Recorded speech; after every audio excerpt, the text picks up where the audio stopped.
Eh bien bonjour à tous les amis, c'est KG Productions et aujourd'hui on se retrouve pour une nouvelle vidéo. Dans cette vidéo je vais vous présenter les origines de Stan Lee. C'était une personne très importante car c'est lui, Jack Kirby et Steve Ditko qui ont créé Marvel. Bon, ne parlons pas plus longtemps, c'est parti, commençons la vidéo.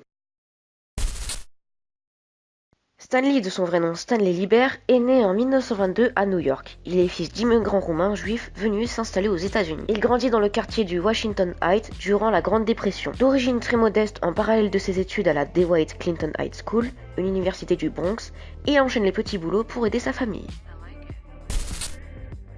Alors qu'il est encore mineur, Stanley commence à travailler dès 1940 comme homme à tout faire, puis rédacteur pour l'éditeur de bande dessinée Timely Comics, appelé aujourd'hui Marvel Comics, avec l'appui de son oncle Robbie Solomon et le patron de Timely Comics, Martin Goodman, son cousin par alliance. Il se retrouve vite sous l'autorité de Joe Simon et Jack Kirby, les dessinateurs vedettes de Timely Comics. Il sert les cafés, apporte les sandwichs, mais effectue aussi de petits travaux sur les planches avant publication. Sa première œuvre publiée est une page de texte datée de 1941 dans le comics Captain America. Et très vite, il utilise le pseudo Stan Lee, qui dérive de son vrai nom. Quelque temps après, il devient scénariste à part entière. Travailleur passionné, il rédige des scripts, des séries dessinées à la chaîne, et sous différents pseudos, afin de laisser croire que Timely Comics employait un grand nombre de scénaristes. Puis à la suite du départ de Jack Kirby et Joe Simon, à cause d'un désaccord avec Martin Goodman sur leur rémunération, Lee devient le rédacteur en chef de Timely Comics, à moins de 20 ans. Au début des années 60, l'éditeur concurrent DC Comics relance le genre des comics de super-héros, obtenant un grand succès avec la série Justice League of America,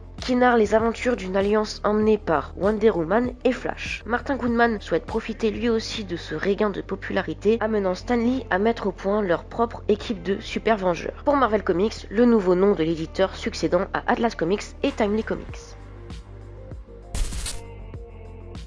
Stan Lee meurt le 12 novembre 2018 à l'âge de 95 ans, à Los Angeles en Californie. À l'annonce de sa mort, les principaux acteurs ayant interprété ses personnages au cinéma lui rendent hommage sur les réseaux sociaux, saluant le génie créatif et scénariste révolutionnaire, notamment les acteurs Robert Downey Jr., Hugh Jackman, Mark Ruffalo, Chris Evans ou même Tom Holland, mais aussi le scénariste Frank Miller, l'acteur de la saga Star Wars Mark Hamill, et même les éditions DC Comics, éternel rival des éditions Marvel Comics, qui saluent notamment un homme qui a, je cite, changer notre façon de voir les héros. Donc voilà les amis, c'est la fin de cette vidéo. Bon je vais pas vous dire si elle vous a plu, tout simplement parce que c'est pas une vidéo très marrante, vu que c'est quand même, certes, c'est une vidéo, on va dire comme les autres, vu que je présente les origines de quelqu'un, mais là c'est quand même une personne importante, c'est quand même Stan Lee, et surtout qu'il est mort le 12 novembre 2018, il y a quelques jours, et j'ai trouvé que c'était normal de faire une vidéo qui retrace une grosse partie de sa vie. Donc je vais vous demander de vraiment lâcher votre plus gros pouce bleu, c'est une vidéo super importante, c'est quand même la mort de Stan Lee,